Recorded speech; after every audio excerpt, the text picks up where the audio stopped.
ধরেন আপনি আপনার বাসায় একটা পার্টি দিলেন, সারা রাত খাওয়া দাওয়া করলেন, ফুর্তি করলেন, আনন্দ করলেন। এই পার্টি শেষে আপনার বাসার অবস্থা কি হবে?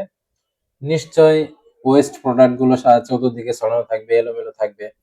খাওয়া দাওয়া করা হয়েছে, তার কিছু অবশিষ্ট এখানে সেখানে ফালানো থাকবে। তো আপনার প্রথম কাজ হবে যে ঘরটাকে ঝাড়ু দিয়ে এই ওয়েস্ট প্রোডাক্ট গুলো বের করে দেওয়া, ঠিক না? শরীর থেকে আমাদেরও কিছু ওয়েস্ট প্রোডাক্ট বের করা লাগে এই সিস্টেমে। অর্থাৎ আমাদের শরীরে কিছু ওয়েস্ট প্রোডাক্ট তৈরি হয়। আমাদের শরীরে কিছু রাসায়নিক ক্রিয়া বিক্রিয়া হয়। সেই রাসায়নিক ক্রিয়া বিক্রিয়ার ফলে কিছু ওয়েস্ট প্রোডাক্টের তৈরি হয়। সেগুলো আমাদের শরীর থেকে বের হয়। আর কিভাবে বের হয়, কোন সিস্টেমে বের হয়, সেই সিস্টেম নিয়ে তার একটা সিস্টেম ইউরিনারি সিস্টেম। অর্থাৎ আমাদের বডিতে ইউরিন হিসেবে ওয়েস্ট প্রোডাক্ট গুলো বের হয়ে যায়। রক্তের মধ্যে যে ওয়েস্ট প্রোডাক্ট গুলো থাকে সেগুলো বের হয়ে যায়। সেই সিস্টেমের নাম হচ্ছে ইউরিনারি সিস্টেম। আজকে সেই বিষয়ে আলোচনা করব, ইউরিনারি সিস্টেম নিয়ে। তো ইউরিনারি সিস্টেমের একটা সংজ্ঞা আমরা এখানে দেখে নিই।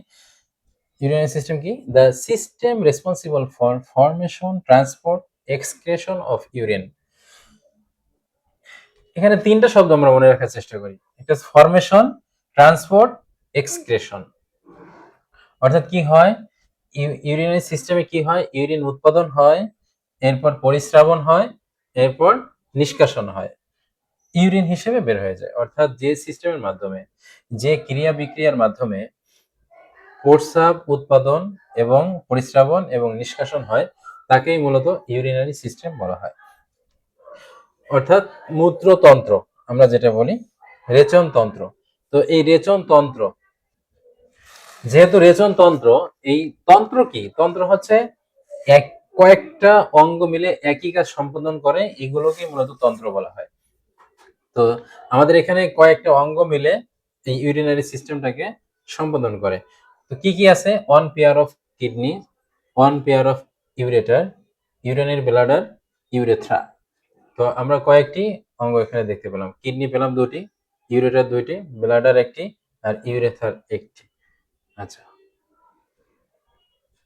এখন যদি আমরা একটা ছবির সাহায্যে আমরা একটু দেখে নিতে পারি যে এইটা কিডনি, হ্যাঁ, তারপর এই দুইটা কিডনি থেকে দুইটা নালী নেমে এসেছে, এটা হচ্ছে ইউরেটার, এই যে গোল, এটা হচ্ছে ব্লাডার, এরপর ব্লাডার থেকে একটা নালী গেছে, সেটা হচ্ছে ইউরেথ্রা।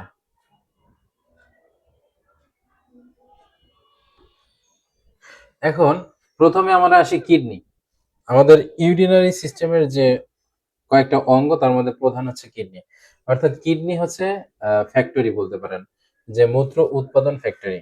কিডনি আর a pair of excretory organ. Kidney কাকে বলা হয়? কিডনি হচ্ছে দুই জোড়া মূত্র নিষ্কাশন অঙ্গ। অর্থাৎ নিষ্কাশন কি করে? বর্জ্য নিষ্কাশন, তাই না? এই জন্য কিডনিকে যদি আমরা এক কথায় চিনি, সেটা হচ্ছে এক্সক্রিটরি অর্গান। আমরা বলতে পারি কিডনি হচ্ছে একটি এক্সক্রিটরি অর্গান। এই কিডনিকে বুঝতে মেডিকেল টার্মে দুইটা প্রিফিক্স ব্যবহার হয়, সেটা হচ্ছে কি, রেন আর নেফ্রো। এই রেন এবং নেফ্রো দ্বারা আমরা কিডনিকেই বুঝি, অর্থাৎ ren and nephro relation with kidney. এখন এই কিডনির ফিচারটা কেমন, কিডনির গঠন আকৃতি আমরা একটু দেখে নিই। কিডনি হচ্ছে বিন শেপ, হ্যাঁ, সিমের বিচি আছে ওই বিচির মতো, হ্যাঁ, এই জন্য এটাকে বলা হয় বিন শেপ আকৃতি। আমরা একটু আগে এই যে আকৃতি দেখলাম, এই যে দেখেন এখানে আকৃতিটা কেমন, বিন শেপ, হ্যাঁ। এই কিডনির দৈর্ঘ্য কত? দৈর্ঘ্য হচ্ছে 11 সেন্টিমিটার, আর চওড়া 6 সেন্টিমিটার, আর পুরুত্ব যে থিকনেস, এটা 3 সেন্টিমিটার। সাধারণত বয়স্ক পুরুষদের, অর্থাৎ প্রাপ্তবয়স্ক পুরুষদের 150 থেকে 170 গ্রাম ওজন থাকে, আর ফিমেলদের 130 থেকে 150 গ্রাম পর্যন্ত ওজন থাকে। কিডনির দুটো বর্ডার আছে, একটা মিডিয়াল, একটা লেটারাল। দুটো সারফেস আছে, এন্টেরিয়র, পোস্টেরিয়র, এবং দুইটা পোল আছে, আপার পোল, লোয়ার পোল। কিডনিটা কোথায় অবস্থিত? এটা কোথায় অবস্থান করে? কিডনি অবস্থানটা আমরা যদি দেখি, এর আগে একটা ছবি যদি আমরা দেখি, এই যে ছবিটা একটু দেখেন যে অবস্থানটা কোথায়। এবার আমি আসি যে অবস্থানটা কোথায়, এটা যদি আমি দেখাই, তাহলে আমরা ধরে নিতে পারি যে কিডনি হচ্ছে, আমরা যে যদি আমরা কোমরে হাত দিয়ে দাঁড়াই, হ্যাঁ, দুই হাত কোমরে দিয়ে যদি দাঁড়াই, তাহলে আমাদের এই হাতটা কোথায় থাকে? বৃদ্ধ আঙ্গুলটা কোথায় গিয়ে লাগে? আমাদের কিডনি অঞ্চল হলো এটা। অর্থাৎ কেউ যদি এসে বলে যে আমার এই অঞ্চলটা ব্যথা করতেছে, তাহলে বুঝতে হবে যে এটা হচ্ছে কিডনির ব্যথা। অর্থাৎ আমাদের যে থোরাসিক ভার্টেব্রার যে থোরাসিক আছে, এই থোরাসিক ১২ নাম্বার থেকে নিয়ে লাম্বারের ৩ নাম্বার পর্যন্ত। হ্যাঁ? ভার্টেব্রা, থোরাসিক ১২ নাম্বার থেকে লাম্বারের ৩ নাম্বার পর্যন্ত যে অঞ্চল, এই রিজনেই হচ্ছে কিডনির মূল অবস্থান। এখন আমরা ছবির মাধ্যমে দেখব কিডনির অবস্থানটা। এই দেখেন। এই যে থোরাসিক ১২ নাম্বার থেকে লাম্বার ৩ নাম্বার পর্যন্ত। দেখছেন? এই জায়গাটা মূলত আমাদের কিডনি থাকে। ঠিক আছে? অর্থাৎ বক্ষপিঞ্জরের পিছনে। আমরা অন্য কথায় বলতে পারি যে অ্যাবডোমিনাল ক্যাভিটি। অ্যাবডোমিনাল ক্যাভিটি কোন অঞ্চলে? তখন আমরা বলব যে থোরাসিক ১২ থেকে নিয়ে লাম্বার ৩ পর্যন্ত। কিডনির যে ফাঁকা অংশটা আছে, এই অংশটাকে বলা হয় হাইলাম অফ কিডনি। এখানে কয়েকটা নালী ঢুকছে, কয়েকটা সেটা রাস্তা ঢুকছে। সেই রাস্তাগুলো কি? Renal vein, renal artery, renal pelvis, renal lymphatic আর একটা হচ্ছে রেনাল নার্ভ। অর্থাৎ যেই রক্ত চলাচলের যে দুটো রাস্তা ভেইন এবং আর্টারি এবং পেলভিস রয়েছে, লিম্ফ চলাচলের রাস্তা এবং আছে নার্ভ। কিডনির ভিতর থেকে আমরা যে অনুভূতি পাই, সেন্স পাই, সেটা নার্ভের যে রাস্তা, সব এই হাইলাম অফ কিডনি দিয়ে কিডনির ভিতরে ঢুকেছে। এখন আমরা যদি একটা কিডনিকে কাটি, হ্যাঁ? মাঝখান থেকে আমরা যদি ফাড়ি, তাহলে কিডনিটা দেখতে কেমন হবে?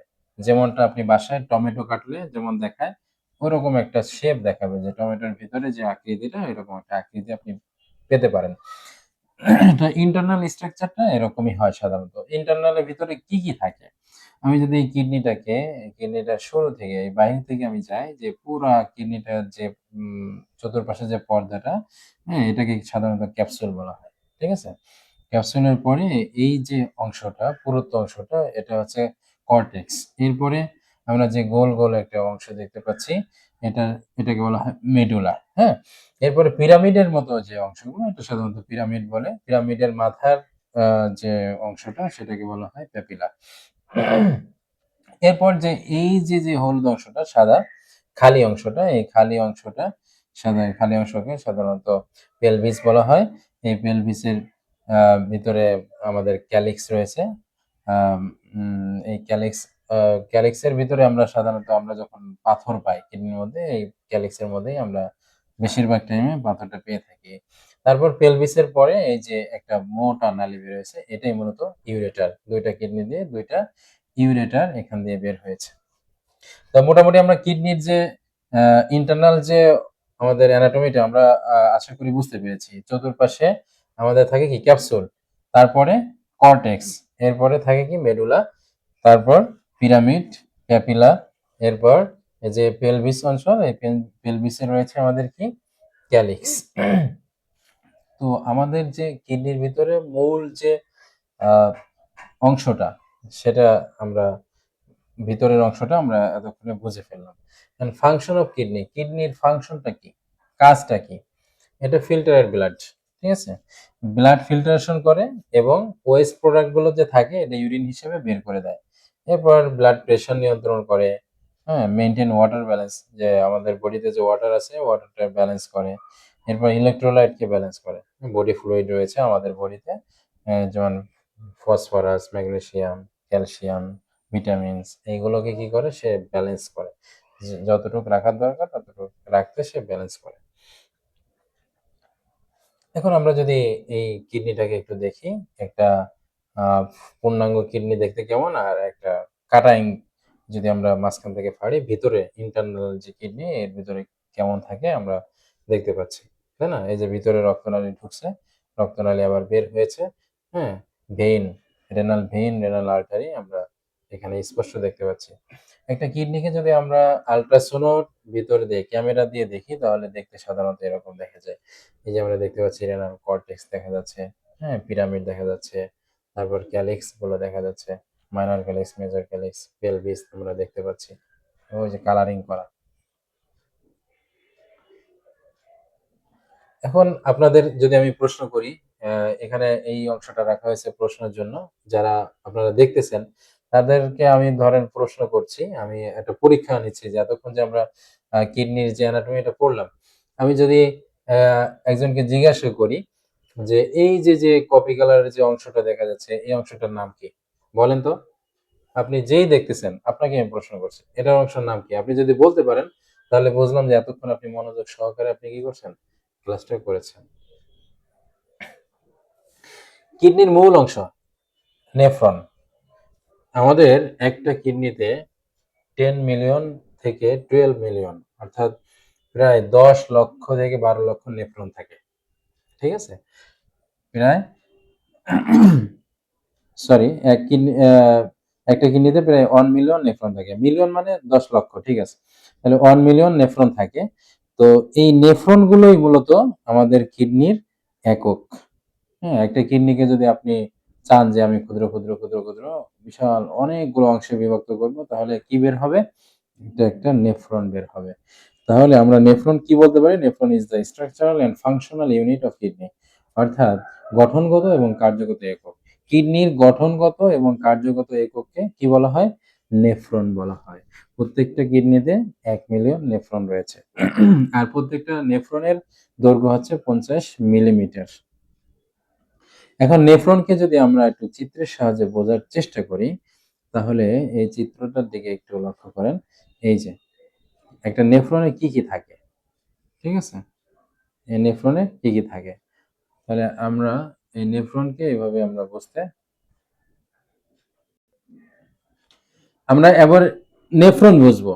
নেফ্রন তো বুঝলাম যে কিডনির একক। মূলত এই নেফ্রনের ভিতরেই আমাদের যে ফিল্টারেশন হয়। কিডনি তো ফিল্টার করে, তাই না? রক্তকে ফিল্টারেশন করে মূত্র উৎপাদন করে। তাহলে যে মূলত যে ফিল্টারেশনটা হয় তো কোন জায়গাটা হয়? এই নেফ্রনের ভিতরে। আমরা আগে নেফ্রনের অ্যানাটমিটা দেখি যে একটা নেফ্রন দেখতে কেমন হয় এবং কেমন। প্রথমে আমাদের রক্তনালী ঢুকলো কিডনির ভিতরে, ঢুকে এইখানে আসলো, তাই না? এসে একটা ক্যাপিলারি তৈরি করলো। প্রায় 50 থেকে একটা রক্তনালী প্রায় 50 থেকে 60 টা কৈশিক জালিকা তৈরি করে। যেটাকে বলা হয় ক্যাপিলারি। এই ক্যাপিলারির ভিতরেই এসেই মূলত এই এই ফিল্টারেশন হয়। ঠিক আছে? জালিকা তৈরি করে। এই জালিকাটা থাকে কোথায়? এই যে একটা বাটির মতো একটা অংশ দেখতে পাচ্ছেন, এটাকে বলা হয় বোমেন্স ক্যাপসুল। যেহেতু বিজ্ঞানী বোমেন্স, হ্যাঁ? এই ক্যাপসুলটার আবিষ্কার করেছিল। এজন্য তার নাম অনুসারে এটার নাম রাখা হয়েছে বোমেন্স ক্যাপসুল। আর যে রক্তনালীটা ঢুকলো, এটা তো একটা আর্টারি।